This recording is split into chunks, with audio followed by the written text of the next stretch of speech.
Let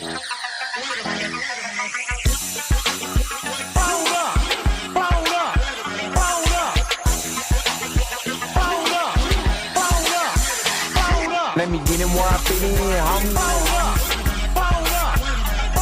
Let me get him where I fit in, homie.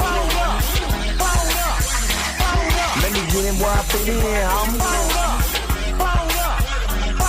Let me get him where I fit in, homie. Who am I but I'm Dre Mac? Came into the game to spit facts. Into the space that I'm in. They call me Bobby Drake cause I'm cold with the pen. I run no diamonds but I still shine. You can dig me cause my bar's mine. My tracks flame like a Damu. The hardest part of my tongue, thinking is a warm glue. I'ma throw with a gas leak. Camouflage in the mist, but you smell me. One spark, then I bet you I'ma blow up. They throw my name around, get stupid, then you go dumb. No rest for the weary. A versus thinking in his man, but you can't see me. You rather drink, they gon' pull up, but took a knife through the game, homie. Let me get him where I fit in, homie. Let me get him where I fit in, homie. Let me get him where I fit in, homie. Let me get him where I fit in, homie. I came to eat at the a la carte. Got stripped of a bear, call me brainstorm. Then I come together like a Voltron. Then I pour all the planks, you use a second kind. Straight rappers to retreat like Cobra. 80 they can float, they like up in the storage and I'm man. Up, down, man, I'm cheap. You a beast, man. I take a beat in. Ninja turtle rap, turtle glands, get defeated. Hot in the ride, you can call me Night Rider. You can never stop me, cause I'm a guy bomb. Bad attitude like a rocket, my whole to the A, and I bet you can't stop us. LL bad, when I go and show up, you can hear the haters in the back. Let me get him where I fit in, homie. Let me get him where I fit in, homie. Let me get him where I fit in, homie. Let me get him where I fit in, homie.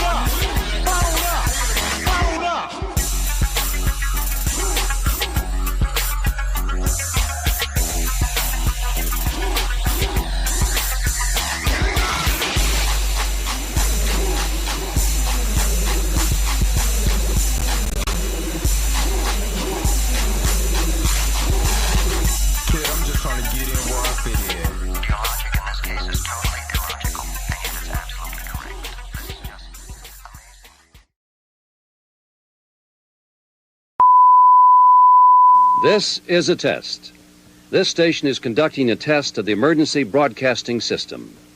This is only a test. Taste the biscuit.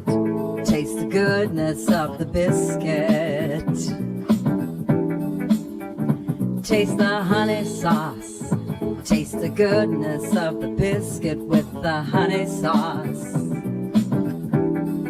To get that honey sauce on me, I don't like the way it tastes with my chicken wings. We return you now to your regularly scheduled program.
Oh, snap. You ain't hear nothing I said.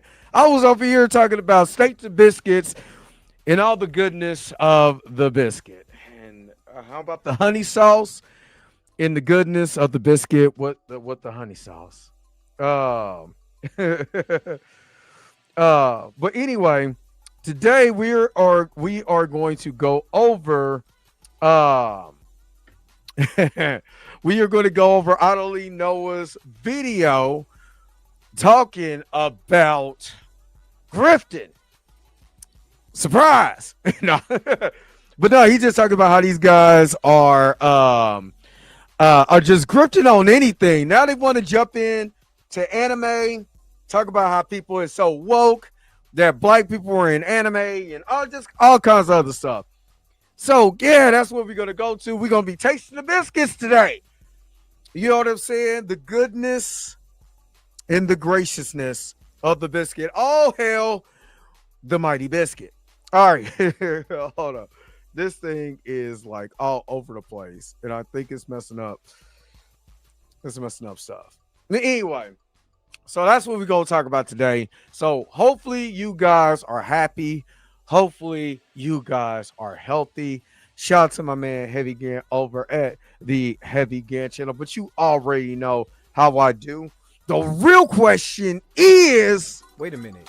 You're telling me the video's over? What are you? Say why you hating on my energy? Say why you hating on my energy? I don't think you wanna be my enemy. Ha! I faked y'all out. Ha ha ha. Oh snap! I really can't. I can see in this mug, but I don't like being under him. I can never be Batman. I'm showing my black face and big lips. Fight crime. Oh snap! All right. Oh, let me see who's all in the house. Johnny Rastafari, what's up? What's up? What's up? What's up? Erica D, aka She Loves Fantasy. You know you can do anything under a mask and it looks kind of, just bob your head. Nah, Erica D, aka She Loves Fantasy. What up? Good morning. Good morning. Good morning. Let me see. Toria Rain Reloaded. What's up? Good morning. Good morning. Did you have a good night? You know what I'm saying? With a little poo tang pie? No, I'm joking. I'm joking. Oh man, Junior Network. Good morning. Good morning. Good morning. Marley Moore. Good morning. Hey, make sure you guys are checking out. Marley Moore just wrote a book, a novel. He tweeted me on X about it. Just make sure that you go and follow that brother. I will be getting the book this weekend. So make sure you go and follow that brother and everything that he's doing. I'm very proud. Any of my people that's doing good, I'm most definitely proud of them. You know, especially they doing things out here, man. So shout out to my man Marley Moore, for writing that book. Xavier Phoenix, good morning, good morning. Eric Shaw, good morning, good morning. Nice to see you up in the chat. Justice Notes, as always, good morning, good morning. Miss Roberta, the church IT, good morning, good morning, good morning. Arbico, good morning, good morning. Andre Ware, good morning, good morning. You said it's big back biscuit time. That's what I'm talking about. Let's get them big backs. You know what I'm saying? Let me see. Dane C. Good morning. Good morning. All right. Let me see. Hey, make sure y'all check out so Mika did a live stream with the guys over at Cinema Gulp. Make sure you guys go check it out. It was a horror live stream.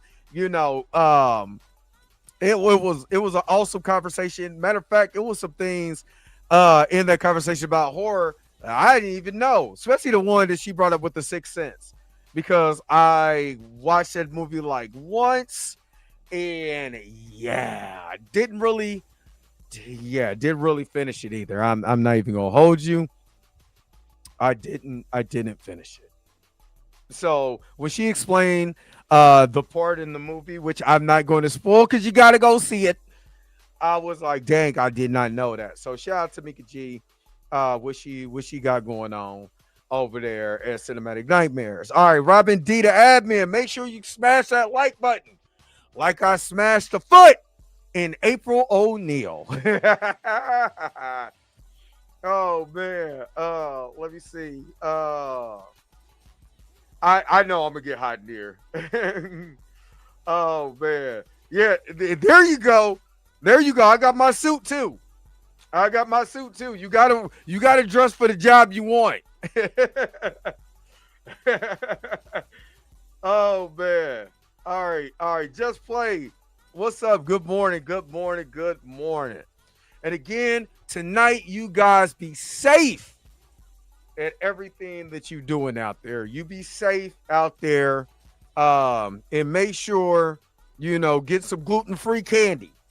No, watch for the needles in the candy. It ain't funny, but that's what we used to get told when I was a kid. But I also got told that there's a wonderful, magnificent crew that I should shout out. So let's go. Hold up. Wait a minute. Wait. Whoa. Stop everything you're doing. Go and hit that like button. I know this is probably your first time watching and you probably enjoying everything. Stop fucking on the channel and go and hit that subscribe button so you never miss one of my videos or one of my morning live streams. And for only $2.99 a month, you can be a part of the crew. And shout out to all my crew members that been holding it down for Dre Mac and the crew since the beginning. All right, back to your regularly scheduled program, now in service. Go. Bye.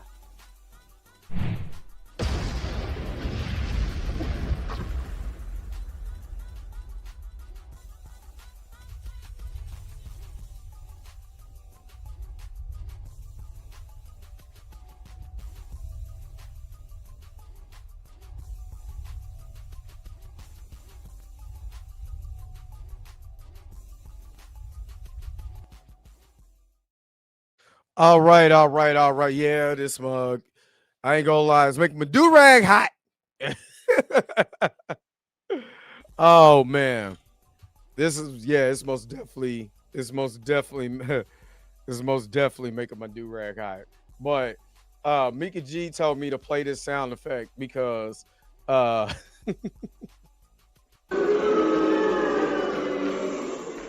and she said, you know why. Hold up. Oh, I'm sorry. I forgot. I literally forgot that I had it. I literally cleaned up my basement. I got all the Transformers up and forgot some of the stuff that I actually had tucked away. So, all right. I'm sorry. But what I'm not sorry is doing a quick commercial break so we can pay for these biscuits. I'll be right back with more of the Dre Mac Show. The Transformers will return after these messages. Are you going down? Then you gotta know the best way to go. On the down low. Damn, you banking like that? And you come over here with a biscuit meal, man? Would you like to take a survey? No. Elevator go down the hall. It's you! It's you! Whoop-de-doo. We are talking about the same girl. Okay, well, what do we do? Fight a duel or something? Well, I don't know. Maybe,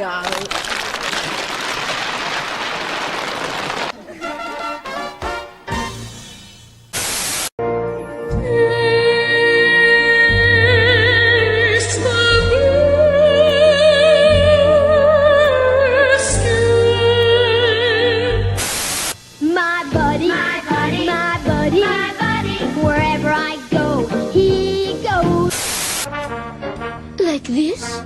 Slower. Bend over. Studman, what's going on?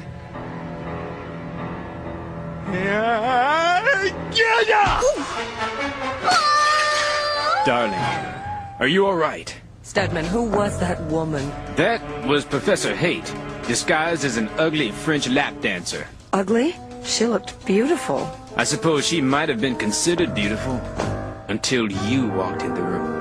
Oh, Stedman, I've been dreaming of this moment. Come here. Wild horses couldn't keep me away. Invisible robots! Invisible robots? Beep, beep, beep, beep, beep, beep, beep, beep. Look out! We now return to the Transformers.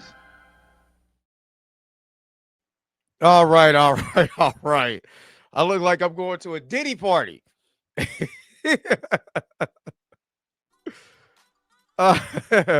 What's up, Michael Johnson? You know, I'm just, celebrating 619. You know what I'm saying?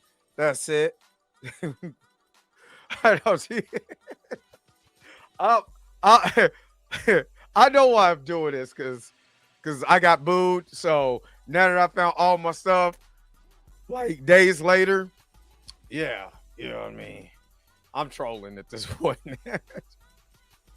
Oh snap, Mika! I need you to have a safe trip.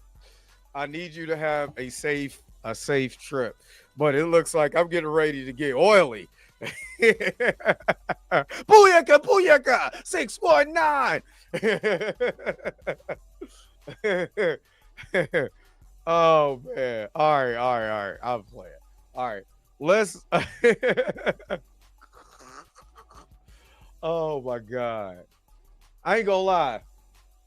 My nose don't fit in this mask. This is made for a smaller nose man. Oh my god. Something is wrong with me. Something is extremely wrong with me. All right. Let's get to this video. Now, okay. What up, Damon? What is up?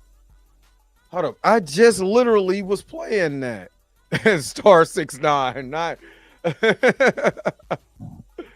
Oh. Y'all are hilarious. All right. Oh my god. Oh. All right. So we're gonna bring up Otterly Noah's video. And again, shout out to Otterly Noah doing this thing. You know what I mean? Like him, Birdman, the rest of these guys, man, out there putting it down. You know what I'm saying? Against these graffiti grifters. You know what I mean? So let's go ahead. Let's transition over. Let's get to, hey, look, I got Rey Mysterio's mask on. Get the likes up at least. You know what I'm saying? Try to get this. I ain't gonna lie. I bought this at a thrift store like 7 years ago and forgot that I had it in a box. I literally forgot that I had it in a box, with my WWE Championship belt. So, all right. So, let's see. Give me a second. But make sure, get the likes up. Come on, y'all. Get the likes up. Get the likes up. Get the likes up. This is biscuit time, man. Somebody got to buy the biscuits. Somebody got to buy the biscuits. And today I'm buying biscuits. So let's get the likes up. Hold up.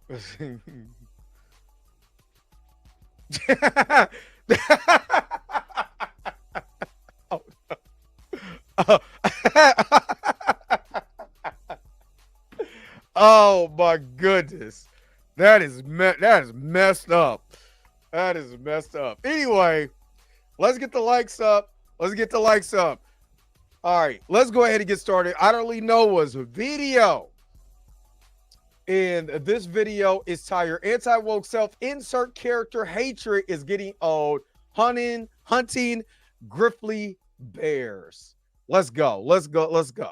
Popular manga publisher Viz Media just announced they're putting out a new manga next year called Half Is More. This is something that we talked about with the Birdman. And again, shout out to the Birdman also. Manga appears to be about a mixed-race person living in Japan and appears to be tapping into the struggles that life brings. It's also being written by a mixed-race mangaka, that being Yoko Fujimi, who is half Hispanic, half Japanese. As a result, it looks like this manga will have a very personal touch to it, and a lot of people are very interested to see how it goes when it comes out next year. But unfortunately, a certain notorious group of reviewers are not so happy about this manga whatsoever. According to them, they think this manga stars a woke self-insert, and that the whole thing is woke propaganda in general. And they also think that black people shouldn't be in manga in general. Oh boy. Like, legitimately, do you think Matt Walsh is watching manga, reading manga and watching anime? Does this look like the guy? Look at this, look at his face. Does a Matt Walsh look like the type of guy who can't wait to go home and watch Baki or anything, Bleach? You think this is the guy? No. All this, utterly Noah's in the house. What's up? He doesn't care. Yeah, exactly. He don't care about none of this stuff. This is to make content because it's so easy to make content. This, especially dunking on black people. It's easy. It's easy because I'm gonna be honest. This is the reason why that I'm getting into this, because there's not enough of us, that is defending this side, going against this crap. A lot of times we're defending it because we don't know nothing outside of our four walls. They'll be surprised how many black people are in Japan right now. You know what I mean? They'll be surprised, So again, when you don't live outside of your four walls, you don't want to research, you want to do anything. This is what happens. You create this face right here. This looks like the face. This is the face of somebody who's watching anime. This is the person. This is the face of manga right now. Get the flub up out of here. Let's keep going. Boy, I'm talking about none other than anti-woke grifters who really don't like this manga and also just don't like self-insert characters in general. With these kinds of people, it seems that self-insert characters are actually a very common thing for them to hate on. They've done this with the film Turning Red from Pixar before, for example, where they hated on that film for being quote-unquote woke propaganda because it stars an Asian girl. Yeah. This film was actually directed... And that movie is awesome. By an Asian female director, and a lot of it was drawing from her own personal experiences growing up in Toronto as a child. But unfortunately, the anti-woke grifters didn't have enough depth to see it that way and simply thought it was a woke self-insert. Instead... Oh my God, this is does this look like I'm sorry, this is not even the face of comic books. Sorry, this guy right here, who every time that I do a video on him, I get a yellowed ad review. Every time I do a video on this guy, it's a yellow ad review because this young hairy gentleman right here is the face of comic books. This is the guy who's telling you what's good in comic books and what's not good in comic books. This guy right here. Just because you write a comic book doesn't mean you know anything about comics. Hell, he didn't even know what a legacy character was. He didn't even know what Amazing Fantasy number 15 was. You know what I mean? This guy right here. And see, this is who I really want to go against. Because, just being honest, here in America, I'm not surprised when there's some white guys that are bigoted, they're racist or whatever. It doesn't surprise me. What pisses me off is these guys like this right here. The guys like Eric July and the other ones that defend this crap to make money. They defend the bigoted takes, they defend the bigoted arguments to make money. They don't even care. He doesn't care about comics. He knows that there's an audience. That's it. You're a musician, dude. Go make good music. But no, he knows that political stance that he takes, calling himself a libertarian, no, you're a far right-winger. This is what you really are. You're a far right-winger. You're not a libertarian. Probably don't even know what libertarian is. No, you're a far right-winger. I've done enough research on your content 4 years ago to know that a person like Eric July is just a right-winger disguised as somebody who likes comics and all of this. All you are a grifter. That's it. And have no concept or self-insertion of other people's struggles that have the opportunity, just like you do, to create and write their stories, what they feel. Because you're trying to push your ideology and what you feel on others. That's all it is. instead of actually just seeing it as a normal passion project that somebody made. It seems a lot of the time for these guys, self-inserts, or rather someone drawing from their own non-white ethnic background to create a film, is often the worst thing ever, which, of course, is very telling. So today, I want to look at some of the things these guys had to say about various self-insert characters, talk about why they're not real critiques of characters overall, and talk about what real character criticism should look like in general. And also, I want to go over why a self-insert character isn't really a bad thing for a story whatsoever, despite what these guys will try to tell you. To start, and I know Hollywood is majority. I'm gonna be honest with you. This thing is getting hot. A luchador is never supposed to take off his mask, but I can't help it. Oh my goodness. Woo. I ain't gonna lie, that thing is warm. That's warmer than the damn Casey Jones mask. Lord. Oh, I might wear that tonight when it's cold. Anyway, so again, a lot of these, I know Hollywood is generally the default audience has always been white. I'm not naive to even think that. What's up, Wavy Thames? The Gaming Troll, what's up? So I'm not naive to that. It's never I'm never so naive to think that, hey, you're going to go towards an audience that you want to that is going to bring you the majority of money. I'm not naive to that. And Hollywood has done this for years, right? You are so stupid, Marley Marr. But I'm not naive to that. I'm not naive. I'm also enjoy a lot of movies that don't feature me. There's a lot of white movies. 16 Candles. Love that movie growing up. The Breakfast Club. Love that movie when I was growing up. You know what I mean? There's movies. E.T. does not feature the only significant person of color in that movie is an alien. I'm just being honest. You know what I mean? But it's okay because I enjoy the film. The film itself is what I enjoy, right? So I don't trip off of that. But why is it that these guys have so much of a hatred when it comes to us? You know what I mean? And it's our story. Are you getting what I'm saying? So but again, in this day and age, when you can be able to make so much money off of grifting and complaining and yada yada yada, and there's no real critiques, it's just talk. It's like listening to Silk the Shocker or some of his songs, like, what is he talking about? I don't get it. It doesn't make sense. So it bothers me that when someone else that doesn't look like you tell a story, now all of a sudden you want to band together and talk crazy about it. It doesn't make sense to me. What's up, Duran? What's up? Let's look at that earlier example that I brought up about the Half is More manga that's coming out next year. One particular anti-woke reviewer who got very mad at this manga was none other than Ranting for Vengeance, our favorite goof from Meet the Robinsons lookalike. Oh boy. Besides him looking like something that will come out of your TV set, does this look like the face of again, look at who is talking. Does that look like the face of manga and anime? No, he looks like he needs to be in a hair commercial, learning how to be able to wash the grease and be able to condition your hair.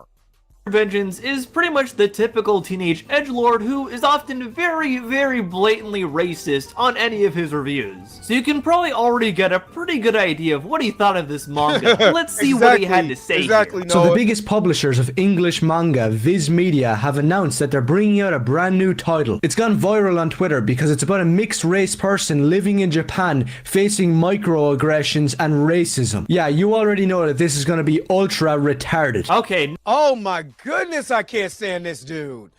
I legitimately cannot stand this. And I know he's a kid, but he reminds me of the kid. Mika just did the video. Mika and Popcorn in Your Beer, shout out to them, just did the video, The Good Son. I would literally Sparta kick this kid all directly in his face.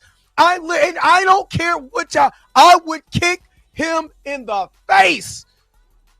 9.5 shoe, maybe 10, depends on what shoe I'm wearing. But I would Sparta kick him in the face just for looking like that. But it just is this kids, these guys like this piss me off so much. They piss me off so much because you're not exploring the world that's around. You cannot be a fan of comics, especially Marvel comics, right? And just being honest, and not look at Jack Kirby. Stan Lee's soapbox. What's up, Blue?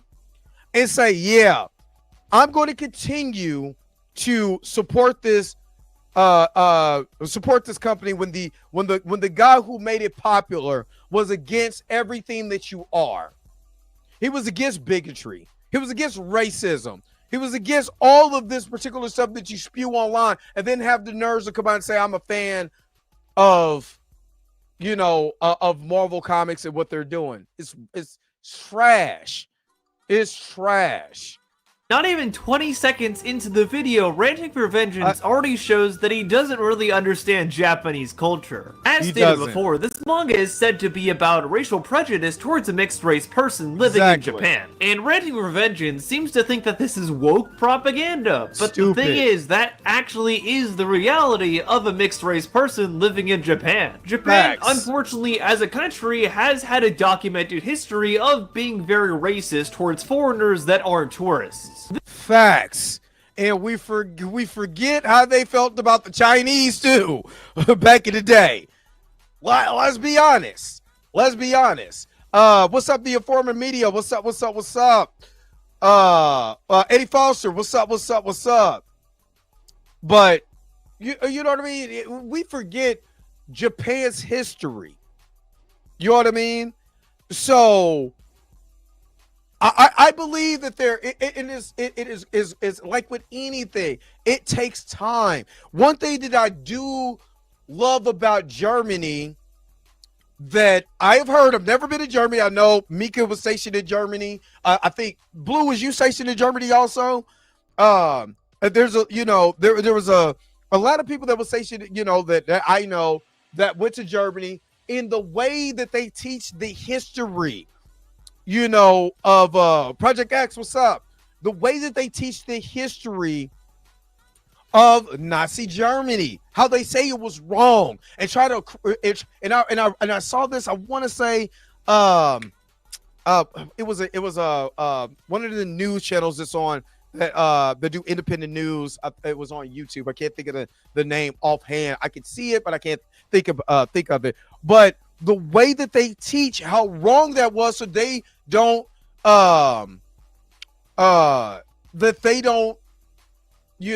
repeat their history, right? This is something that I wish we could do here. I wish we could do here. It's not going to happen. Let me shut up. I don't want to go that far, but I want it to happen here. Right now, it looks bleak. But I got to give the props to where why they do that, right? I got to give them props for why they do that, and I believe Japan is probably healing. I played the video and I told you I went down a rabbit hole of mixed people living in Japan from Oriental Pearl, and a couple other people that's in Japan. Like, how does it feel living, as a black person in Japan? How is it living as a foreigner, in Japan? So we've heard the stories. Why can't their stories be told without it have to be some type of agenda behind it? Unless you like the status quo, or the status quo of racism. This isn't quote-unquote woke propaganda. This is actually just a very realistic portrayal of how a mixed-race person would likely be treated in Japan if they weren't a tourist. For those unaware, Japan has had a very uncomfortable history a lot of the times with outsiders, specifically those that reside in the country, not necessarily tourists. For an example, my old Spanish teacher was half Hispanic, half Japanese. Her father was Japanese, her mom was Hispanic. She actually was born in Japan, but moved to Mexico when she was very very young. Years Wow. later, after growing up in Mexico and eventually moving to California and marrying a white man, she chose to move back to Japan for a bit to visit her father's side of the family. And as a result, she was able to give us a first-hand account of how specifically a mixed-race person, in particular a mixed-race Japanese Hispanic woman, is treated in Japan. And the account— Hey, shout out to Honorly Noah for this this conversation and this story, because I love hearing stories like this, because I love the human experience, because at the end of the day, we are just living a human experience, man. Why complicate it by looking at somebody's race or anything and trying to downplay their experience? Because we all have a human experience, no matter who you are. No matter who you are, black, white, mixed, whatever, we all have some type of human experience that we can connect to. Why destroy the human experience that we can be able to talk within each other and get an understanding and have literal empathy with each other? Why do we have to divide that because you don't like or you don't care about what somebody's skin color is? It's whack to me.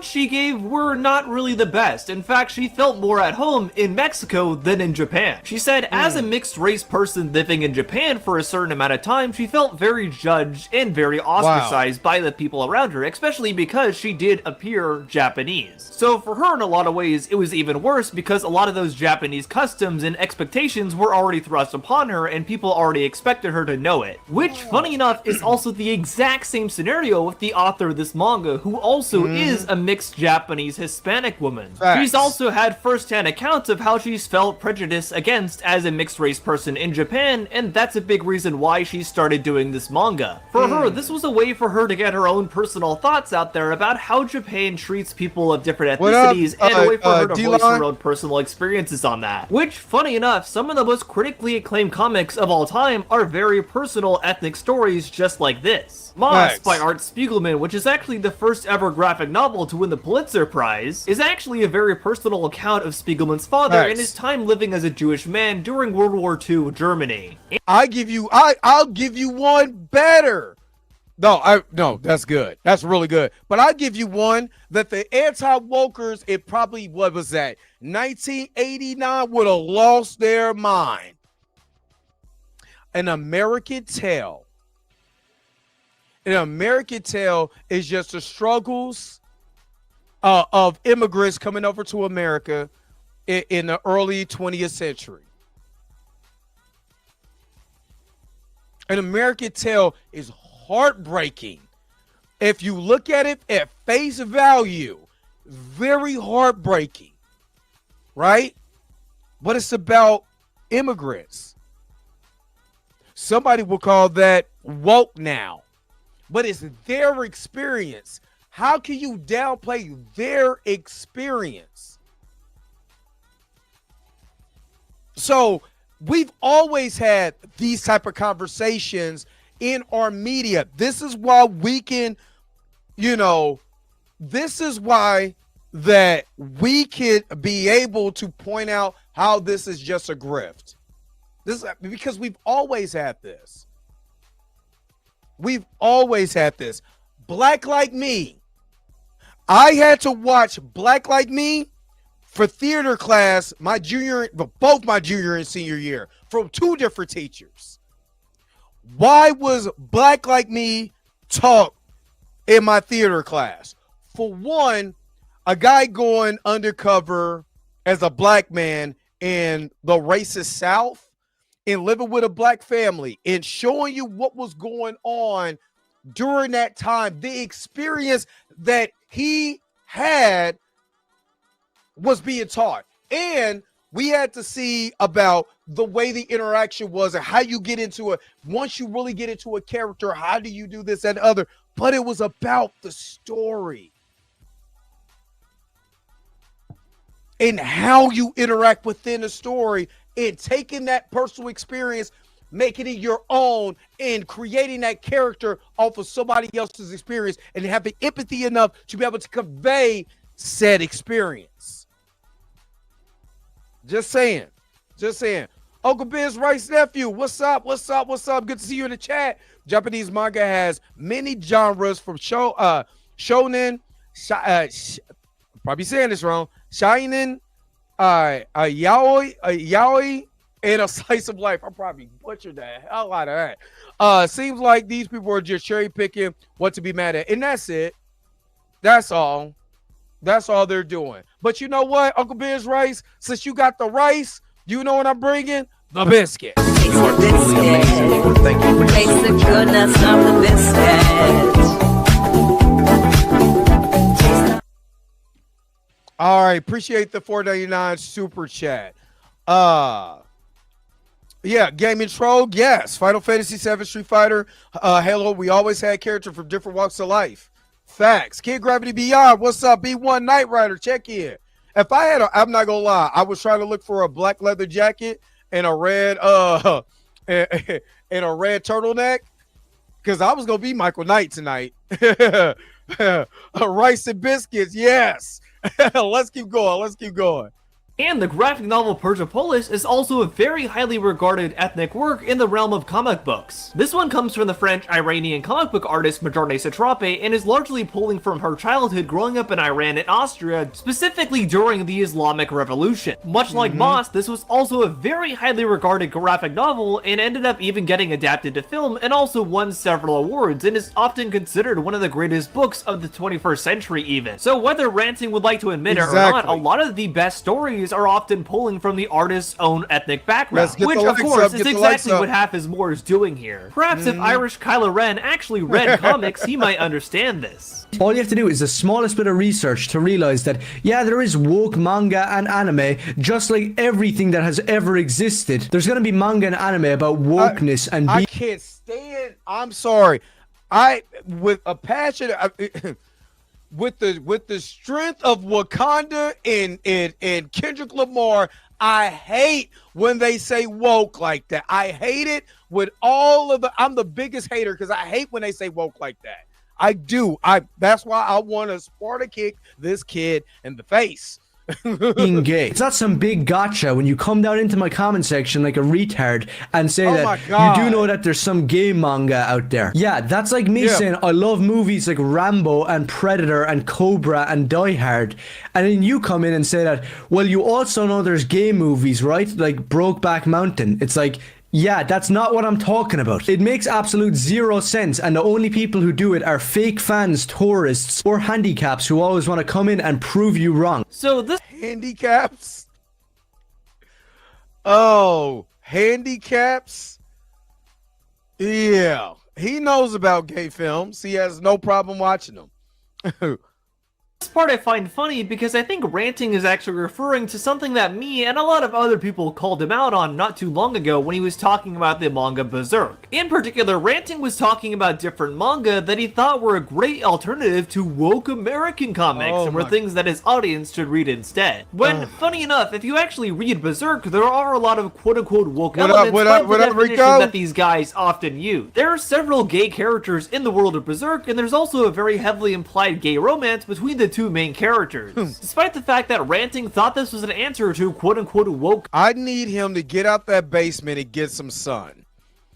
He literally looks like he's getting ready to be ate by a tremor. And why he's talking about anything, my man, let's go ahead and fix some chompers. Comics, it actually is, by definition, a quote-unquote woke comic in of itself, like which I think is exactly what he's referring to here, since a lot of people called him out on this, including myself in my own video on anti-woke Japanese media criticism. Looks like our favorite goth mop is pretty unhappy about that. So here we are on the worst place on planet Earth and the internet, Reddit, on r/mixrace. Now this is being put up in celebratory fashion, the fact that, look at this manga that's about being mixed race, and the top post just reveals it all. The person making this manga is a woman who is half Spanish and half Japanese. Now I don't know about you, but I take my manga from people who actually come from Japan and aren't just some mixed race retard with a vendetta. So I am so sick of him. I'm so sick of him. It's funny how these guys can rant about what's woke and this and the other. I'm not going to take my information from somebody that's not from Japan.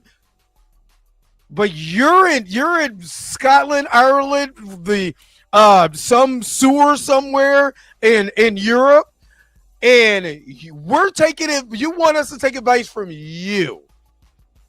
he looks like an evil Ron Weasley.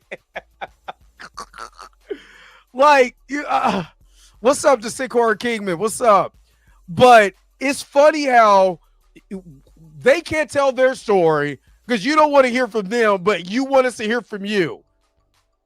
I mean,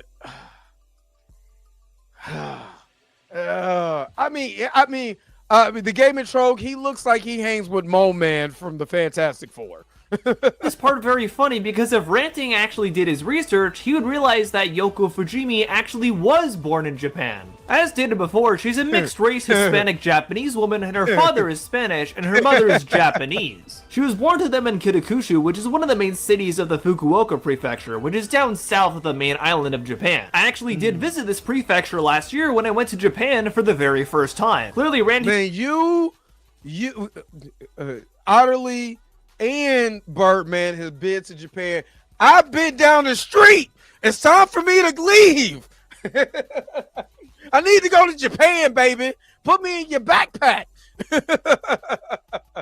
For vengeance has never been, and also never bothered to do research on this woman's history whatsoever. And there has been a lot of great women in manga who've made some of the most iconic works like Full Metal Alchemist and Sailor Moon. But it kind of adds to the sophistication of... Dude, Sailor Moon. Do you know how much, if you knew the history of Sailor Moon, you would call it wokety woke woke woke? Oh, boy. Oh, Lord mercy. This manga and the people celebrating it when the person making it is one big self-insert. Maybe go in, write a book about your life and not really a manga because it looks pretty sucky and the art is pretty shit. Oh, really? So are Moss and Persepolis also selling out for being quote-unquote self-inserts and talking about their own ethnic life stories? Actually, if I'm being real, Ranting for Vengeance probably hates those two since, as stated before, he's a pretty blatant racist. This kid doesn't even try to hide it, and it's kind of a wonder he hasn't been banned off YouTube overall for A, being underage, and B, saying all the stuff he does. But I also find him so funny because he claims to be an expert. Dude, I'm not lying. YouTube, sometimes I'll be looking at YouTube kinda because when I did the reaction video to the Birdman and what's it, Eric July, I keep getting hit with the yellow tag. Every time. This is like the third video I've done. But this kid, this clown, Ronald McDonald's bastard son from Westworld, you know what I mean? Can say all this stuff and not get hit. I don't get it. On comics, or at the very least acts like it, when it's very clear oftentimes he's never actually read that many comics at all. When he actually talks about them, it's very clear he doesn't really know what he's talking about, like I talked about in my Spider-Man video where he didn't even really understand anything about the Punisher. And now he's showing the exact same kind of incompetence and lack of knowledge here, just with a manga instead of an American comic. I guess Genderbend Marceline the Vampire Queen should actually do some research here. Now for those who don't know, but a lot of you probably do, Mazinger Z is a manga and anime from the 70s, created by Go Nagai. You can go watch my video on him and his excellent works like Devilman and Violence Jack, if you want to get into his manga, because it's some of the most awesome stuff out there that is being twisted by freaks like this guy on Twitter. But the guy's not lying. This anime back in 1974, the main character's girlfriend was half Japanese and half black, and sometimes it propped up as a plot point on how they were discriminated against, which I'm not saying doesn't happen, because Japan, unlike every single Western country, has some standard. Oh, what? What? Oh my.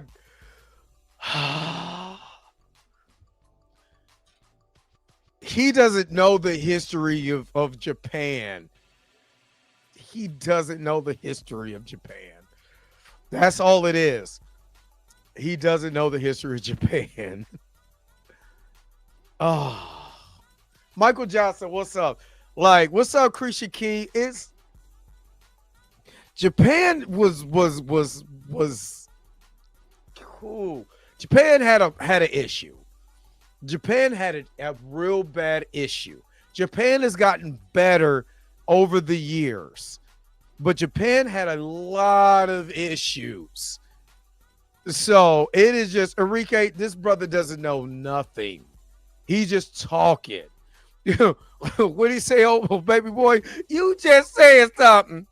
Run your mouth. You don't really mean it.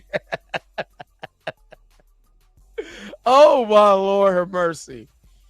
Racist standards, you mean? You mean being biased, whether silently or vocally, towards pretty much any ethnicity that isn't Japanese that resides within their country? Yeah, that sure sounds like a great standard to live up to there. Sounds like some of the same quote-unquote standards they had going on at the time in 1940s Germany. Now, to be clear, obviously not every Japanese person constantly shows bias towards people of other ethnicities. However, a large portion of the country, unfortunately, has been very well documented to do exactly this. And there actually also is a bias towards neurodivergent people that reside in Japan as well, which I thought was very interesting when I went there, since obviously I'm a tourist, I didn't get any of that. But from what I've gathered from other people that I know that live there, neurodivergency isn't really that well catered towards in Japan, perhaps even worse than it is here in America. That's a whole rabbit hole in of itself though, so if you'd like to see a video on that someday, let me know in the comments below. But regardless, it's very true the quote-unquote standards that ranting is talking about here aren't exactly the standards that you really want to have around.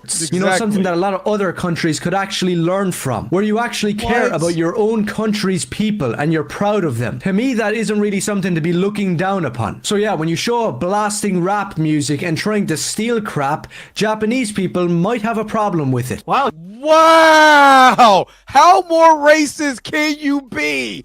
Blasting rap music and stealing from somebody? Exactly, Duran. Exactly. And like I said, I don't pick. It's not like, you know, of course it's based on your own experience. It is. It's based on your own experience when it comes to America. We've seen certain things in America or whatever, America's history, all of that. So I would never disregard that. But, you know, it's just like he said, it's not like everybody's doing it. You know what I'm saying? But it is a part of the history. You cannot ignore history, no matter how much you try. Robert D, thank you so very much. Just gifted 10 memberships. So if you are not a member, Robert D just gifted memberships. Thank you so very much, Robert D, you know I got to do this. So we're out here talking. It's butter than biscuits. You are truly amazing. Thank you for your super chat.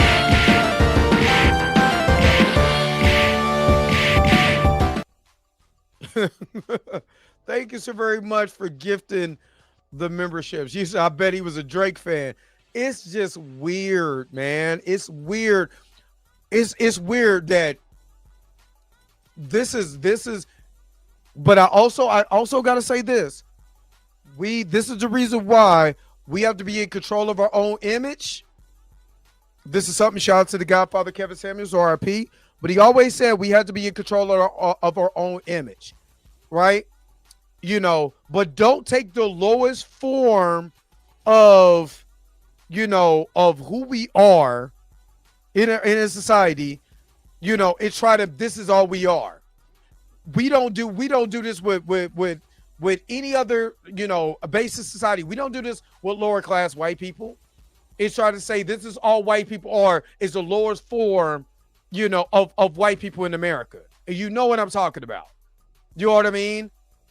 So don't do that to us, because we're more than just rap music and what you're talking about. But I don't have to explain it because you don't care.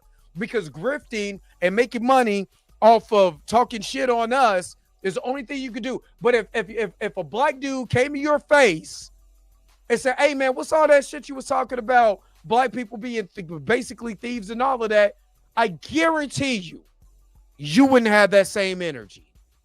Let's keep going.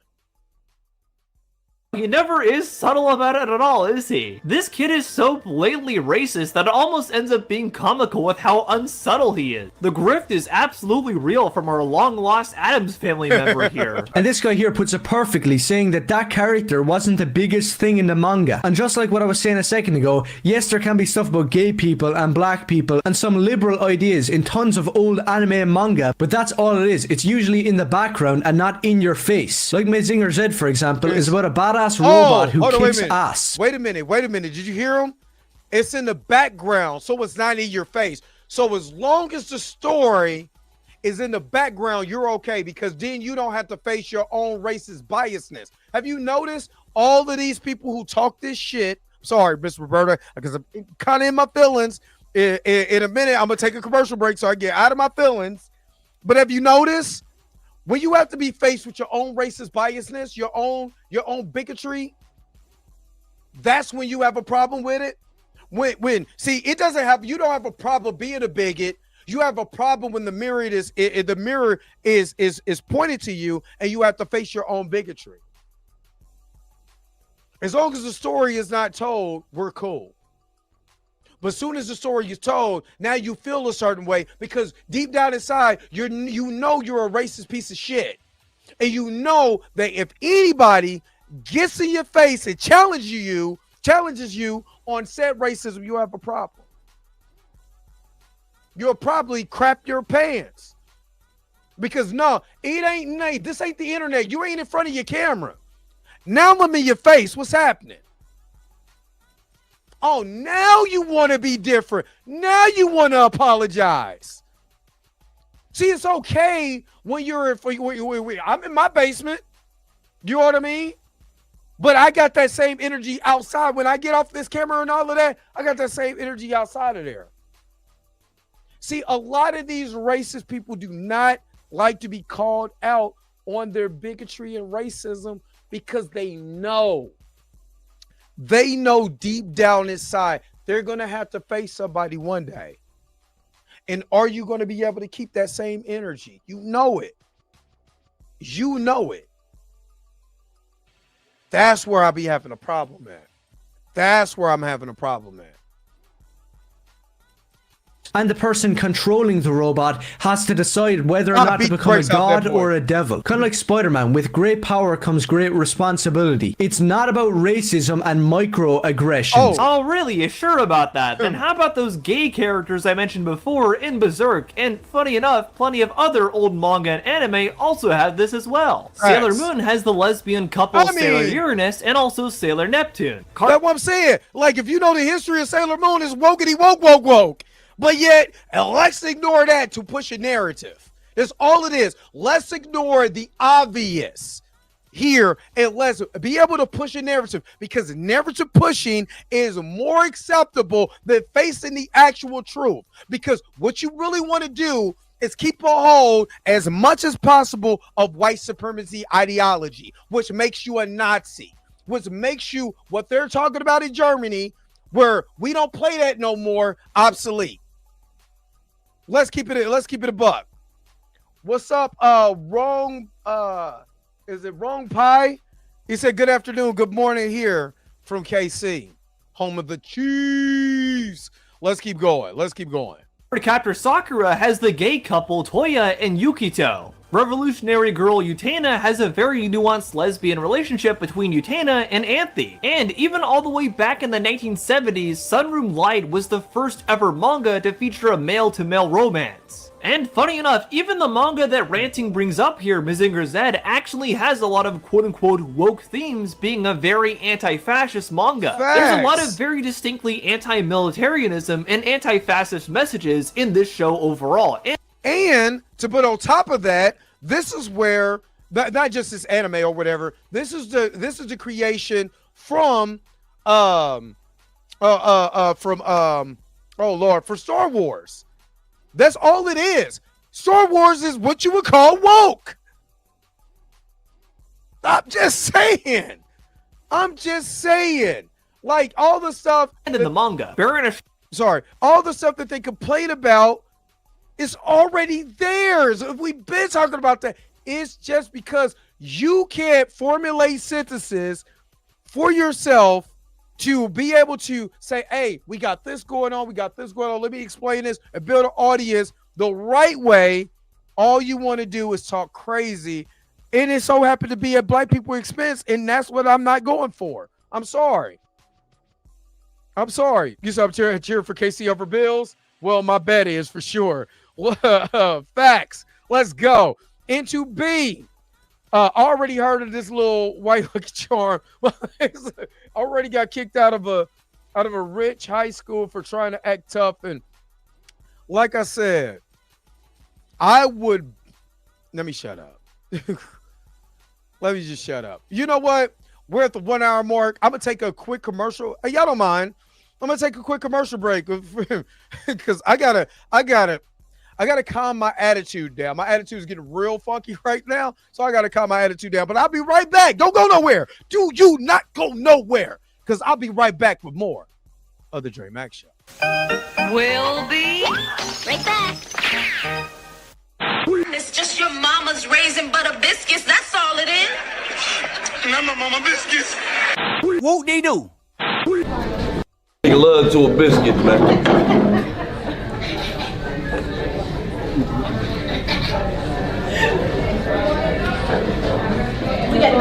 Whoop they do.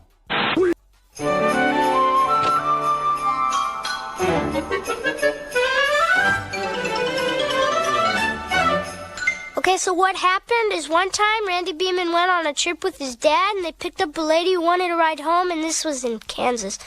And she sat in the back seat, and when they got where she wanted to go, they turned around and she was gone. And Randy Beeman's dad talked to the man who lived there and told him what the lady looked like. And the man said, "Oh, that's my wife, but she died 4 years ago." Spooky, huh? Okay, bye.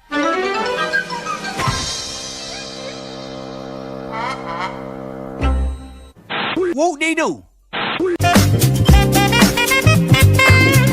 Taste the biscuit. Taste the goodness of the biscuit. Whoop they do. Good idea. Visiting the circus.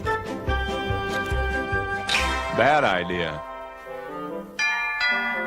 Having the circus visit you.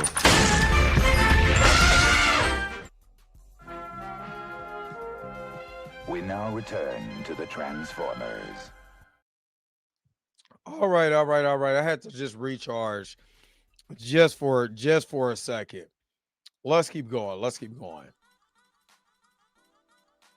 I had to really kind of Kura, one of the main villains, in fact, is directly meant to look like a commander from the Axis powers from World War II. It's pretty on the nose about this, so I'm not really sure how Ranting missed that here. By the definition he just spelled out here, Mazinger Z would also be quote-unquote woke as a manga. But here we go, the spastics want to keep going, and if you're a real fan of manga and anime watching this video, then you know what this guy's saying is absolute bullshit, so I'll just read it. So this guy says that the classic manga Cyborg 009 has a biracial main character and is all about discrimination. Now, I haven't read Cyborg 009. Wow, okay, so he straight up admits he didn't even read Cyborg 009 to begin with. Way to prove yourself as a viable source here, buddy. But for those wondering, yes, the main character of Cyborg 009 is actually biracial. He has a Japanese mother and he has a foreign father whose ethnicity is often left unstated in the manga. Maybe if Eeyore in human form had actually read the manga, he would realize this, but unfortunately he didn't, and he looks like Mr. Skullhead if you put hair on him. That's who he looks like. He looks like Mr. Skullhead if you literally put hair and mud chops on him.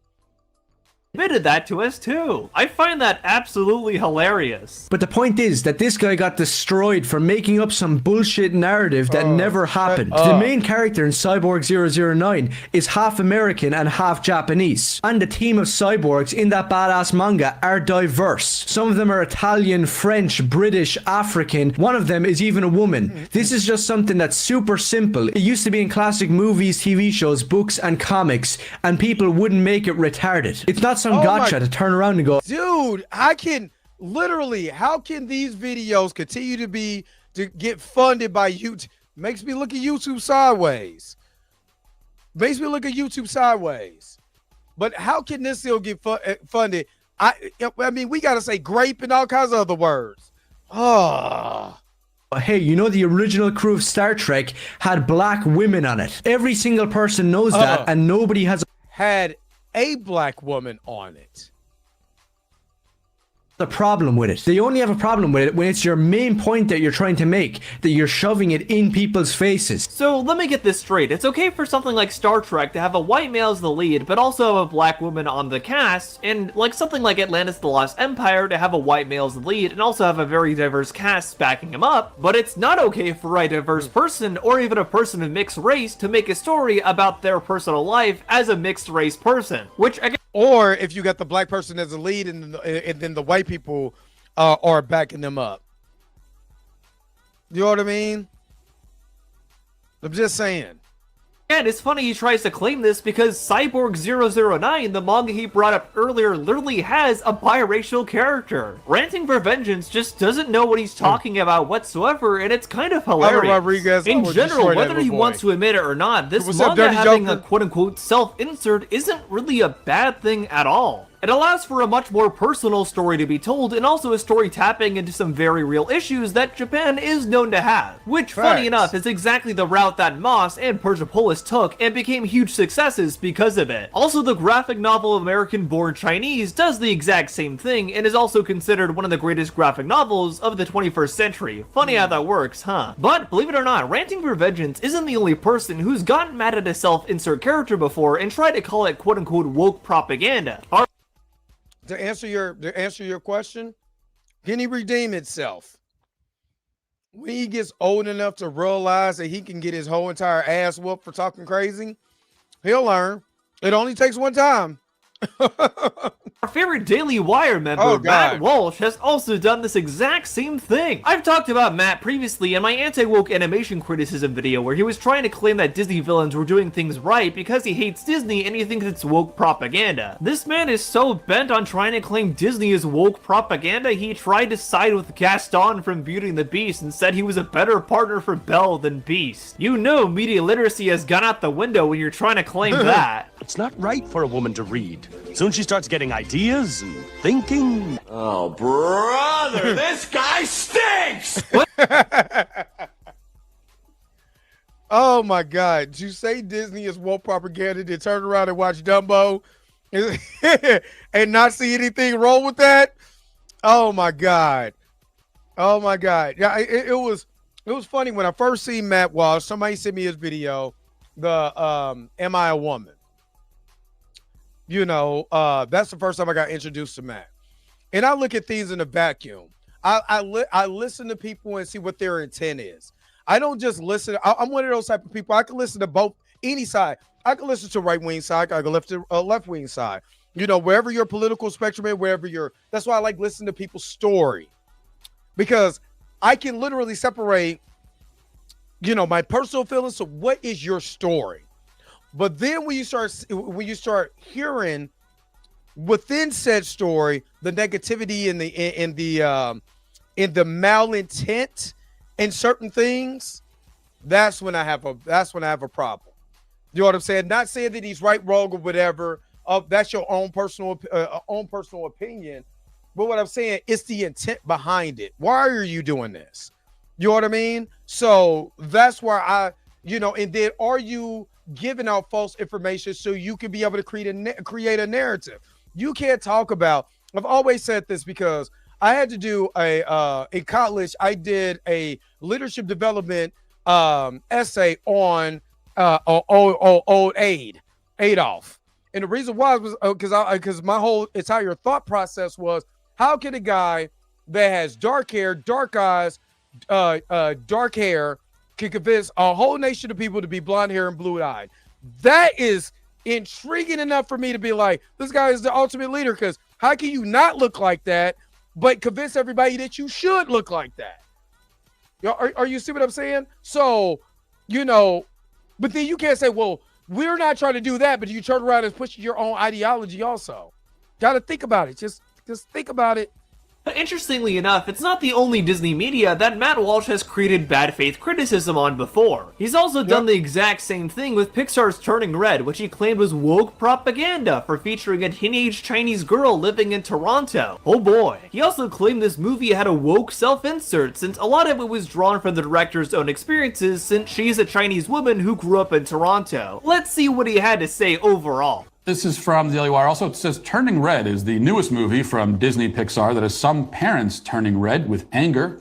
They say the children in the movie are overtly disobedient and rude. Plus, there are sexual themes, including the main character twerking as a panda in front of her mother while taunting her, plus multiple instances of the girl rebelling against her overbearing Chinese-Canadian mother to the point of being disrespectful. That is. Oh my God, we literally have a bear commercial for toilet paper where the bear is throwing his ass in a circle.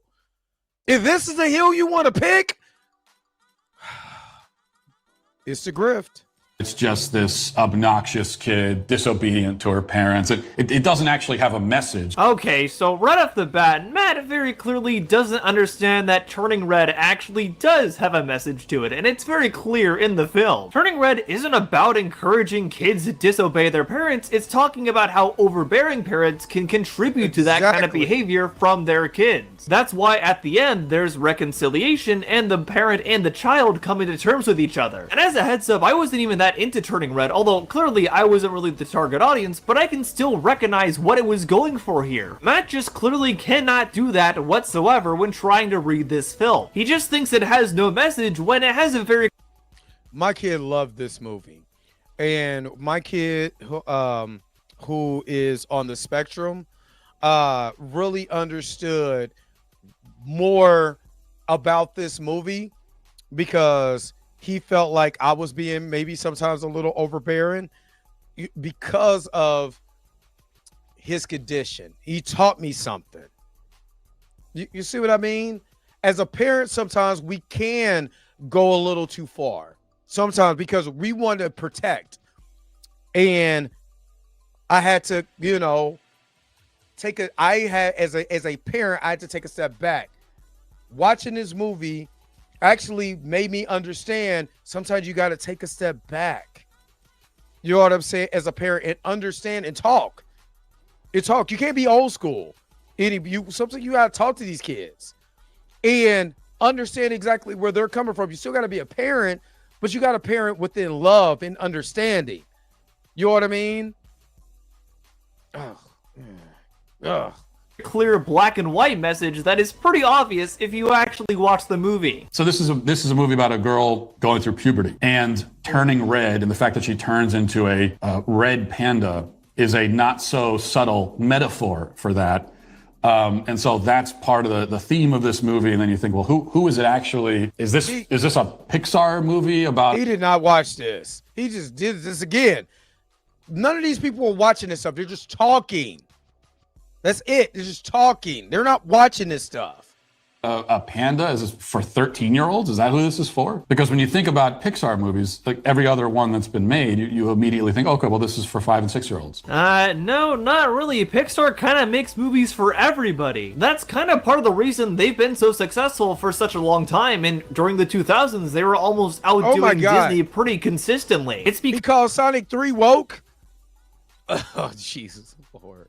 Because they have their own distinct way of coming up with creative projects that can appeal to a wide variety of people. And they've always consistently had a very talented team of people called the Brain Trust that work through concepts and make a great movie that can appeal to many people out of it. The way they run their business and also just their creativity model overall is actually something that probably a lot of creative people should look to in general. If you haven't yet, I recommend checking out the book Creativity Inc. by Ed Catmull, who's the president of Pixar, since it talks about a lot of the things that made that company so successful. But one of the things that did make them successful was not talking down to their audience and rather talking up to kids and also appealing very widely to adults as well. That's why they've been making movies for 30 years at this point. Unfortunately, it looks like Matt doesn't really seem to understand that at all. A movie that deals with, well, this is specifically about a girl going through puberty. I don't know who is it. So this is a Pixar movie specifically for 12 and 13-year-old girls. That doesn't make. I remember they did the same thing with Barbie. They was like, they were trashing Barbie, saying it was feminist and this and the other. When you actually go and look at the actual movie, which I did. You know, actually, I think I watched Barbie twice because Barbie is actually, I enjoyed it, but I enjoyed it because of the art form. And I also enjoyed it because I could put myself to the side and look at what the actual movie is talking about. And again, people's experience. That's all. When you look at people's experience within the genre of movie making, and they can be able to express it in a way where you understand it. What is wrong with that? A lot of sense to me. But look, I haven't seen the movie. Wow, okay, so you just straight up admitted then you didn't actually watch this movie. Then why in the world are you trying to review a movie that you didn't even watch? The grift is absolutely insane here. The real reason Matt is very obviously talking about this movie is just because he wants to sell his own anti-woke ideology to his audience, as always. He doesn't actually care about properly criticizing this movie because, like he said, he didn't even watch it. He just wants to talk about it as an excuse to repeat all the same anti-woke talking points that he always talks about. This is the same thing that the critical drinker and what's the other dork, what's the other one, Hills versus Babyface and the other Jackwaz or whatever. They don't watch this stuff. When they were talking about Ironheart, they didn't watch it. They wasn't watching. If they did watch it, start watching Ironheart, they didn't watch it in good faith. They watched it so they could destroy it. What's up, Cures on the Robot? You know what I mean? They didn't watch it in good faith. They watch it to talk trash on it. That's it. That's how all these guys have always operated, like I've talked about many times before. They don't really care about reviewing movies, and oftentimes they don't really have a passion for film either. They just want to push their own agenda to an unassuming audience. I don't plan on seeing it. I've heard enough just from this. Wow, okay, so you read one article from the very news outlet that you work for, by the way, and then decided just from that you didn't want to watch the movie or didn't need to. Really? This is the same thing that I did, with heavy spoilers. When they pulled up, DCU is failing or whatever, and the source that they cited, not Deadline, not Hollywood Reporter, not Variety, not CNN, Business News, no reputable source, cosmicbookmovie.com, the one that Critical Drinker and Neurotic, rightful, the ones that's clearly Snyder cultists. That's who you want to pick? Made me start thinking. Making it all the more obvious you don't actually want to criticize Turning Red whatsoever. That my kids aren't going to watch it. What I do care about and what I do read, especially before I put anything on for my kids, if I'm not familiar with the content myself, is you go to some of these sites and you look at what are parents saying about it? What are the parental reviews? And I find those to be most of the time pretty reliable.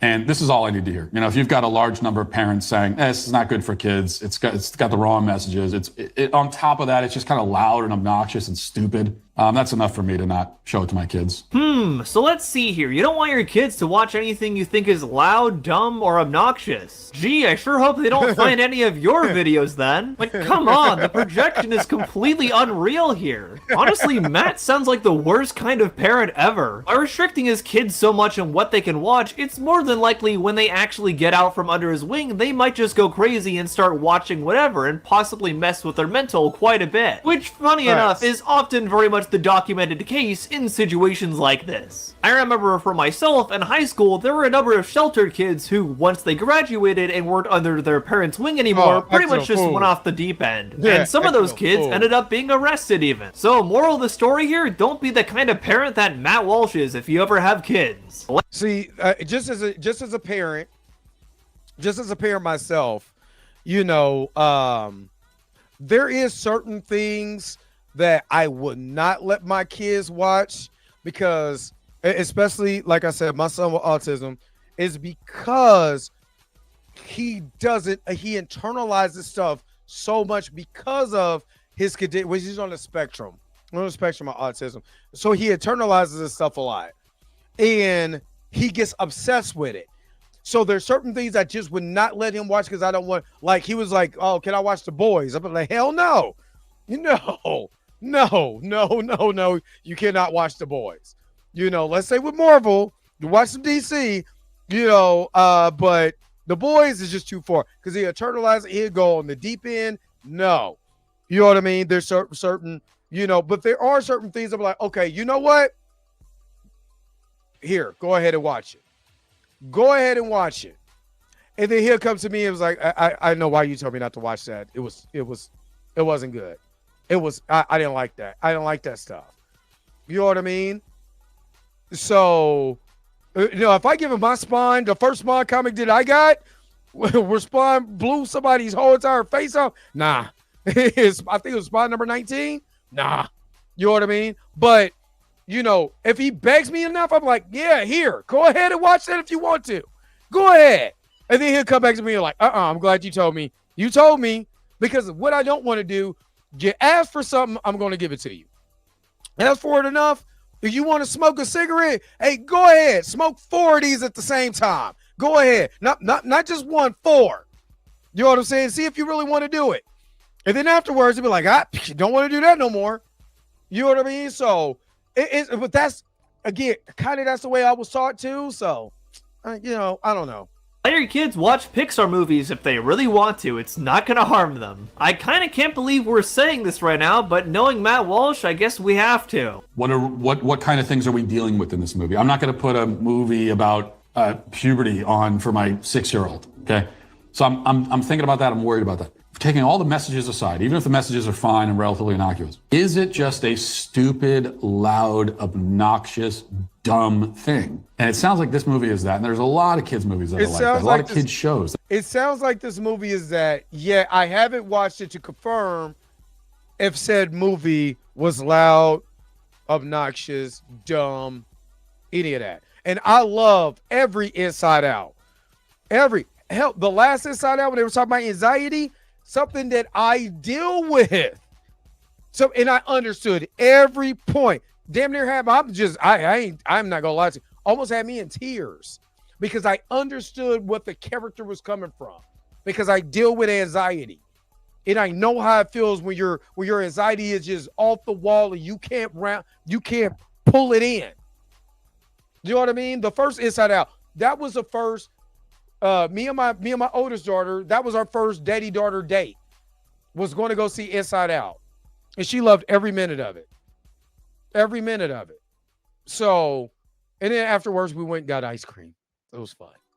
They're just dumb, loud, bright noises, or bright colors, loud noises, and all. That's all it is, and it's just obnoxious and stupid. Oh yeah, because clearly Pixar films are totally unintelligent and aren't made by some of the smartest people in the animation industry and arguably the film industry overall. Are you kidding me? This is something that Pixar has always been praised for. Matt is painfully aloof here. Like I said before, Pixar has been widely praised for being able to make animated films that can appeal to kids while not talking down to them and talking up to them with smart writing, and as a result, also appealing to adults. I know I keep saying this, but it's so ridiculous that Matt just doesn't seem to get this at all. I'm honestly not even convinced that Matt has actually ever seen a Pixar movie. But then again, this is the guy that made a really dumb review of Sonic 3, which was mostly just him complaining he had to go take his kids to see that movie. Which, of course, earned him the mockery of pretty much the entire Sonic fandom, and rightfully so. Or most heroin. Like, you mad because you had to go take your kids to go see a fun movie. Sonic. It's Sonic the Hedgehog. It was Sonic the Hedgehog. In fact, remember we were talking about that the other day, Rico. Of all, he may be compelled by his paternal obligations to go to a movie theater and watch Sonic the Hedgehog 3. Now, a man in that situation would, of course, much prefer to be engulfed in flames or hit by a speeding train, but that would be the coward's way out. Boo this man! Oh, and speaking of which, shameless plug here, I'll be at Sonic Expo in Dallas from November 7th through 9th. I'll be hosting a panel talking about the connection between neurodivergency and Sonic, so if you're Oh, that's dope. That's an 8-hour drive. That's all I'm saying. When is that again? Do I gotta work? interested in that and you're in the Dallas area, feel free to come on by. But anyway, let's get back to whatever Matt was saying here. Oh boy. Yeah, there might not, the moral messaging might be fine. It might be, as I said, innocuous, but it's making your kid dumber. Your kid becomes stupider. Dude, ingesting all this ridiculous stuff all the time, this constant media diet of dumb content. And it detracts from their attention spans. It makes them so they can't pay. I guarantee you, I guarantee you that he makes his kids watch VeggieTales over and over and over again. He looks like the type of parent. Just look at this face. Doesn't that look like a face that's going to make his kids watch VeggieTales all day, every day? Like, I'm just saying. Oh no, wait a minute. Let's get Matt Walsh. 7th through the 9th. You know what? That's next week. That's next week. Oh no, I gotta be. I'm doing my training next week. I can't go because I'm about to say that's an 8-hour drive down 35 for me. You know what I mean? But where is it at? Where's the sound effect? This is for Matt Walsh for his take on Sonic and every other goofy take he has. Just one more time. That's stupid. Let's keep going. Like I'm not saying VeggieTales is not great, but if that's all you had to watch, attention to things, it makes them so they constantly need stimulation coming from a million different directions and all of that. Dumb, loud, bright noises. Or, bright colors, loud noises. Oh, really? So any movie with bright colors is automatically something that's gonna slash a kid's attention span? Gee, I guess by that logic, Disney's Fantasia must be the most ADHD movie ever. Even though, honestly, I think you'd actually have a hard time finding a kid that could stay awake for that movie since it's a very interpretive art house Disney film. And everything in it is set to classical music. Oh, but don't worry, guys. Because Fantasia's a film with bright colors and flashing lights, that means it's gonna give my kid an ADHD attention span and make them dumber. What even is this logic here? And also, as stated before, there being a self-insert character in this movie isn't really a bad thing at all. In fact, it's the thing that a lot of people that praise this movie often do praise it for, since obviously while I was in the target audience, I do know a number of people that really connected to the story that's presented in this film. There are a number of people that I know that connected to the story of overbearing parents and familial trauma that is portrayed through this film that was also the director's own personal childhood. A lot of others that I've talked to had similar experiences, and that's why this film spoke to them. I would say in a lot of ways, this is actually a self-insert character done right, just like the previous example was. Something like Velma, for instance, is a great example of a self-insert character not done right whatsoever. I completely agree. Just doing something for the sake of shock value. It's one thing that we were talking about with Chill last night. Shout out to the Pantheon. They're allowing me to be on their show with Darius, Chill, Marcus, Torian was on there. Is that when you just create, when you have a already established IP and you race swap it just for the sake of pissing people off, you know what I mean? Just changing everything around, just for the not clever, just for the sake of people pissing people off. That's when I got a problem. Because you could have created a original character that so happened to be black, that has an interesting story, that actually dives in some of the things that we go through on a daily basis, and it could have been in the vein of Scooby-Doo. It didn't have to be Scooby-Doo, but it could be in the vein. It could be in the atmosphere or even the world of Scooby-Doo. But you're creating your own thing for your own series. No, let's just race swap, call these people this, you know what I mean? And then everybody, they go like it. And we're going to make it as trashy and as controversial and as raunchy as we could possibly get. No, that don't work. I mean, hell, we had the same problem with Good Times when they took an established IP that actually has black people in it, took that lore and trashed it to try to push a message, but the message was already out the window from the gate. You don't wait to episode 8 to get to the message.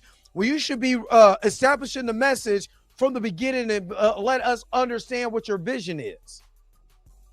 So, within the context of the show, Velma just never really comes off as likable at all, and also constantly abuses her friends and never really learns anything or has a real arc whatsoever. That would be an example of a poorly written self-insert. Turning Red, however, is a great example of a self-insert that's really well written, given the two main characters, Mei Ling and her mother, both have their own individual arcs and learn to reconcile with each other. By the end of the film, they're able to understand where the other is coming from and able to be much more respectful of each other as a result, which, as I said before, is the entire point of the film. So no, as much as Matt would try to tell you the opposite, Turning Red is actually a good example of a self-insert character. But interestingly enough, Ranting for Vengeance and Matt Walsh aren't the only two people who've complained about self-insert characters before. Another person who's done this is none other than Snarky J, perhaps the biggest anti-woke pick-me girl out there. She actually did an entire video just on this subject called Self-Inserts Are Killing Your Favorite Characters. Let's see what she had to say. A large percentage of self-inserts are bad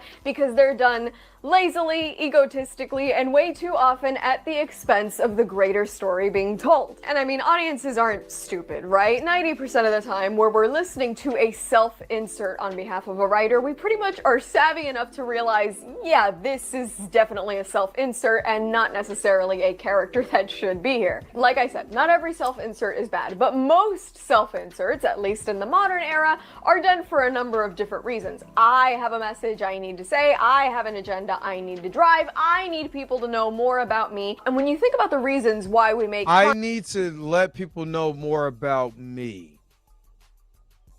Okay. So the way I interpret when I create, you know, when I was writing plays or when I was, you know, doing characters, or like right now, I'm writing this film, a short film. When I do it, yes, there's as a writer, there's always going to be a portion of me that's going to be in this film. There's going to be something about me that's in this film, right? And what am I trying to convey with this, right? There's always going to be a level of that. No creator goes in and be like, that's not me in there. I don't know who that is, but it ain't me. Every writer does, right? Every creative does, right? So the message that I'm trying to convey is always going to be in there somewhere. Why is that such a problem with these people? Now, if it's to, like I said, if it's made in a way to do it where it disrespects the audience, what I mean by that is it disrespects the audience to make the audience feel dumb. You're talking down on the audience and not actually cleverly talking to the audience to get us to understand through your creativity what is going on. What is the bigger story? You know what I mean? That's the problem. So I get it, but I'm trying to understand. I'm trying to logically understand where she's coming from, and I don't think I got it there yet. Content to educate, to entertain, or to inform, I have something I need to get off my chest does not necessarily fit in with any of those, and therefore doesn't justify a good piece of content. Okay, already this doesn't really make much sense because, believe it or not, there actually are a lot of self-insert characters in media that are received pretty well. Funny enough, the character Abed from the show Community, who is often the most liked character on that show and generally an icon for autistic people, was actually a self-insert from the showrunner Dan Harmon, and funny enough, it's because of creating the character of Abed, he actually figured out he was autistic as well. Rick Sanchez from his other show Rick and Morty is also a self-insert character of Dan Harmon. The cartoon creator Jorge Gutierrez ended up drawing upon his own childhood experiences to create the show El Tigre for Nickelodeon. And the main character in that show, Manny Rivera, is actually a self-insert of himself. J.R. Tolkien, author of Lord of the Rings, drew upon his own experiences being in World War II to write those books and create a realistic depiction of what a war really is. And he also inserted, whether intentionally or not, parts of his own personality in each of the Hobbits, and also had his own self-insert character in the character of Baron. And there's plenty plenty more examples of characters that are, by definition, positively receive self-inserts. And it might not seem like self-inserts are as big a problem as they are, but they're actually pretty prevalent across a number of different media going on right now. And could you imagine going on a date with this girl and all she the whole entire time you're watching a movie or something like that, she keeps telling you about self-inserts while you're trying to enjoy the damn film? Oh, that character's a self-insert. I can't stand it. Why are we here? You can't. But again, you can be cute and stupid at the same time. Cute doesn't mean you're intelligent. I've been thinking about this for I've so seen long some threes. that I She's not really no had three. to buckle down and make this video because, to be honest, as somebody who has written a lot of self-insert fan fiction, yes, I was one of those people on Tumblr. Why do you think I'm like this now? I eventually grew out of it, and realized that if I was going to write a piece of content, a story, or what have you, it didn't necessarily have to represent me entirely. But isn't the whole entire thing, so whose experience are you really drawing off of? Are you drawing off of someone else? That's the thing about being a creative. What experience are you drawing off of? If you're making a story, you have to make a story about somebody. You just don't create. I'm sorry. Sometimes you just don't create a story out of thin air and there's nothing inspirational coming from it. You know what I mean? There's nothing coming from it. So you're going to draw. If I take the inspiration from my grandmother, that's a self-insert because I'm using my grandmother. I'm using what she taught me and my experience with her as a insert for this said character, or my mother, or my dog, or whatever. You always going to use something. You're always going to use something. So it does not make sense to me. Maybe I'm tripping, but it does not make. This is the second one, and I guess I got right. But you're always going to use some type of something from your experience or what you experienced with somebody to use as an insert. So I don't get it. I don't get it. Unfortunately, a lot of people managed to get to Hollywood and did not figure that out. Oh, sure. Why don't you tell that to George Lucas and Dan Harmon then? I'm sure they'll totally agree with you. It seems that Farty Spray here just can't seem to understand that a lot of stories have the author's personal traits imbued within them just naturally. She-Hulk. The writers of this show openly admitted that Jennifer Walters, otherwise known as She-Hulk, was pretty much based entirely on themselves. And while that would have worked had these people had some fun, interesting messages like what She-Hulk once had within her own comic series, it might have worked. But being that they were a bunch of 30-somethings looking to complain about their love lives, it made for a show almost as frustrating as my actual love life. I mean, if you wasn't out here complaining and being a grifter, maybe your love life would be a little bit different, huh? But y'all know how I feel about She-Hulk. You know how I've said it. I did not care for the show. I understood what they were trying to do. I didn't like the structure of the show, some of the writing, and it and I could explain where the writing fell off for me. But that's not saying the next person couldn't enjoy this. It couldn't enjoy this show. You know what I mean? But complaining about your love life is not what I took from it. You know what I'm saying? Trolling, yes. You know what I'm saying? Taking from your love life, I guess. Yeah, I wonder why your love life is frustrating. You sure seem like a very easy person to get along with. Moving on to another equally beloved self-insert, let's move on to Mindy Kaling's Velma. Okay, so right off the bat, she intentionally picks Velma and She-Hulk as things that she thinks prove her thesis of all self-inserts being bad. When the thing is, like I stated before, there are plenty of other self-insert characters that are good. Even outside of the ones I already mentioned, there's characters like Stan and Kyle from South Park who are literally meant to be self-inserts of Matt and Trey. Or characters like Ed, and Eddie, or Rigby from Regular Show, who is meant to be a self-insert of JG Quintel. In the grand scheme of things, self-insert characters aren't a bad thing at all. It just depends on how well they're written and how well they're written to interact with the other characters around them. That's exactly where She-Hulk and Velma both fail. But they don't fail simply because they're self-insert characters. That just doesn't make any sense. James Gunn, whom I'm honestly still questioning why they gave him the keys to the kingdom with such abhorrent tweets about all kinds of things that I'm not even going to repeat. You can look at those for yourself. He, while in the midst of writing this movie, adopts this misbehaving, formerly abused dog. I think it's great. Adopt, don't shop. He adopts this dog, and the dog is biting his ankles while he's trying to write this movie, to the point that he has to sit on his counter to avoid being attacked by this dog. And so he decides that this is what he's gonna base Superman's dog on. This is what Krypto the super dog is based on. And everybody's coming at me, oh yeah, but the dog isn't his, that's why it doesn't behave. That's actually Kara, Supergirl's dog. That's his cousin's dog. That's why he doesn't listen to him. I don't give a shit. You cannot explain choices made by a director or writer with lore that they made up. Like, am I hearing this right? It's a damn dog. It's a damn dog. This is the first time Krypto the Superdog has been on a movie, and you're complaining because the dog was you know. Oh. Are you kidding me right now, ladies and gentlemen? Are you kidding me right now? You're mad because James Gunn took his experience with his newly found rescue dog and said, hey, I'm going to insert it into this movie. Are you freaking kidding me? Are you freaking kidding me?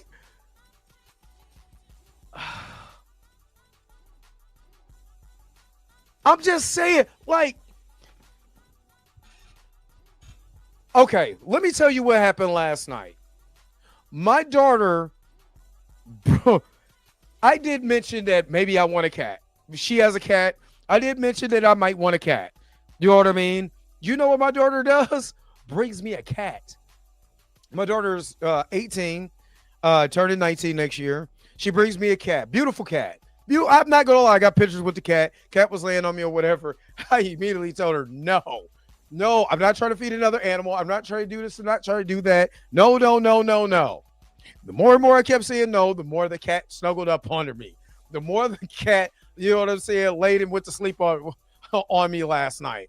You know what I'm saying? Like, after I got off the show, like literally got in my lap because I told her to get off the couch. Just got in my lap, literally laid on me the whole night. You know what my feelings are now. You know, if I was writing a piece of creative theater, whether it's a short film or something like that, you know, I could draw that experience from there and show you that even though I didn't want any more animals in my house, how easily an animal can change your mind just by being cute and cuddly and all of this other stuff and keep meowing to you. And you're like, ah, damn it, you cat. What is wrong with that?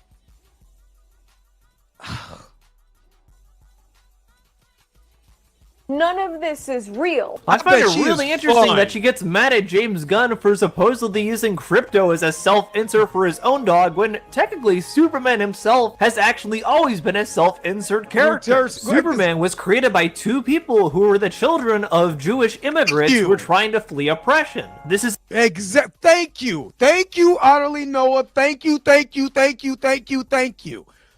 you. Put the facts out there. What Superman really was.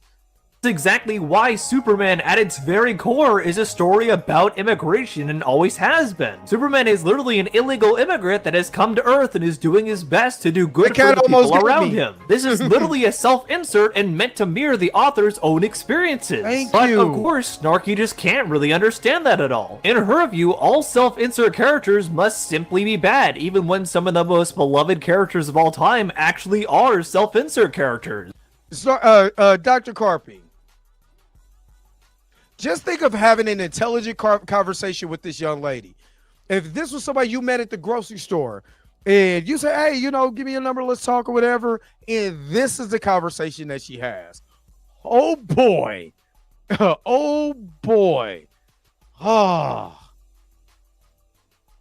It's absolutely mind-boggling. Overall, whether any of these guys would like to admit it or not, self-insert characters really aren't a bad thing at all. There absolutely can be poorly executed self-insert characters just like any other writing trope out there, but by merit, it doesn't mean every self-insert character is automatically bad. However, obviously with all the characters these guys mentioned, they're all people of color, so the bias becomes very obvious. They want to sell you on this idea that all self-insert characters that are drawing from an ethnic background by their creator are automatically woke propaganda and pushing an agenda. When A, all art is political, and B, no, that's really not what's happening here at all. Ultimately, these guys are the agenda pushers because they're trying to push their own agenda onto their audience and also unassuming people who might believe what they say. Thankfully though, because of what I do and other people like myself, their influence has been diminishing quite a bit lately. It seems that me doing these hunting grizzly bears videos is actually paying off, since a lot of you and Birdman and a lot of other us and me just doing reaction videos to, you know, I got the Birdman series in my YouTube grifter, you know what I mean? And then doing reaction videos to yours, Otterly, is gaining traction because now it's not, you're starting to see, and a lot of other people starting to see watching this, why they are grifting. And a lot of people are just tired. Black, white, green, orange, it doesn't even matter. People are tired of these grifters because you can't even enjoy your own, you know, you can't even enjoy an art form without somebody complaining about it. And it gets old. It gets old after a while. All you do is complain. All you do is got something to say. And half of the time, you guys don't even watch the media that you're talking about. People are tired. And you just want to go back now. I critique the movies and TV shows based on the creative, you know, the creative process. That's not just me being an actor, me, you know, writing and all of that. I look at writing. I look at stage presence. I call it stage presence. You know, you look at presence on screen. I look at all of those things, you know, go into effect as far as, you know, the art form of it, of acting.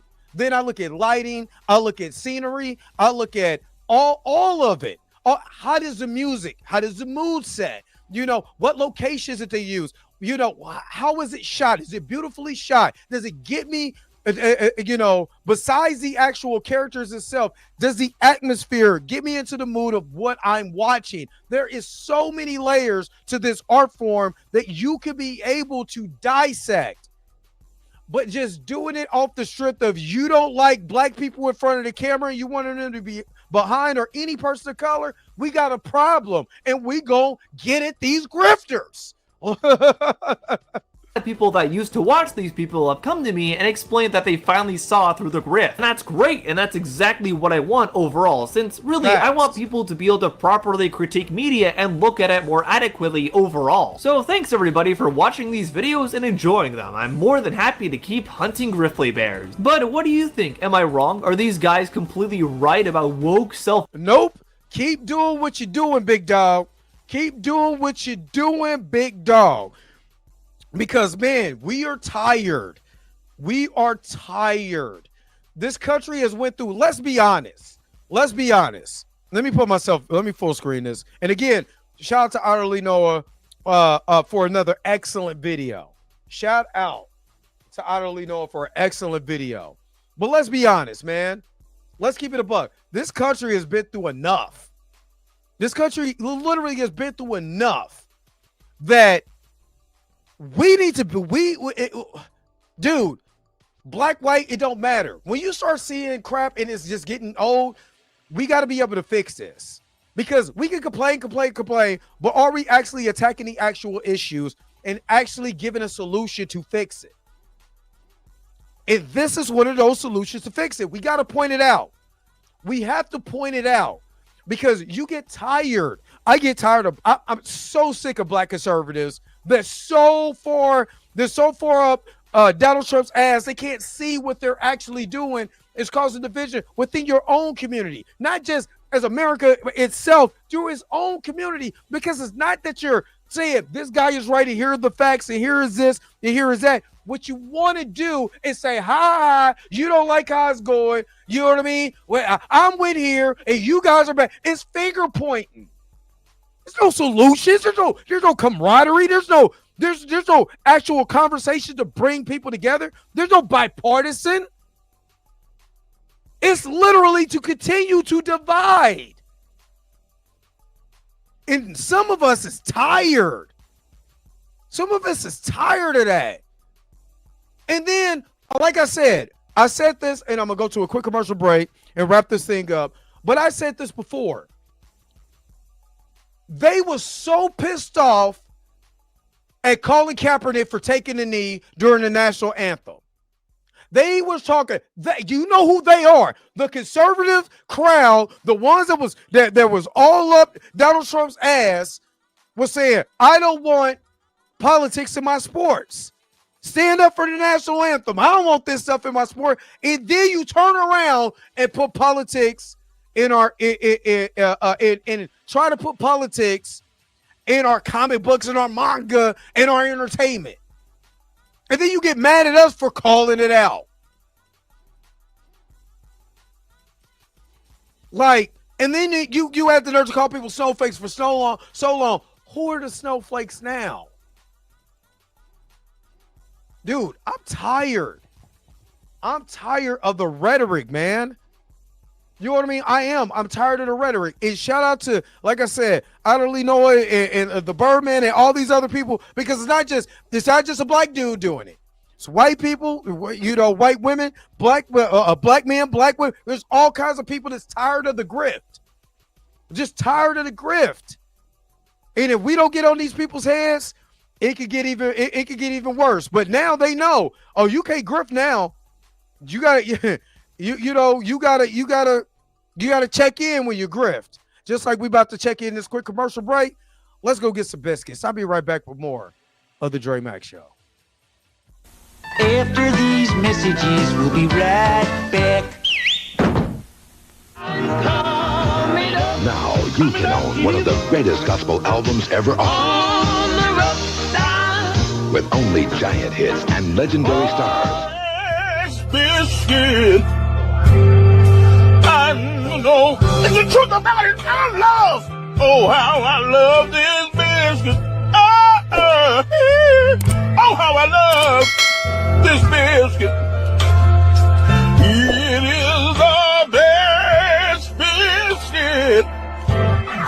I know. This treasury is not sold in stores, and when you call the toll-free number now, you also get another entire album of all-time gospel favorites. We now return to the Transformers. All right. So, closing statements or whatever. I'm like I said, these guys. I love doing these reaction videos. They do not make gluten-free buttermilk biscuits. And I don't want no plant-based biscuit either. Let me just be real. I don't want no plant-based biscuits. I don't.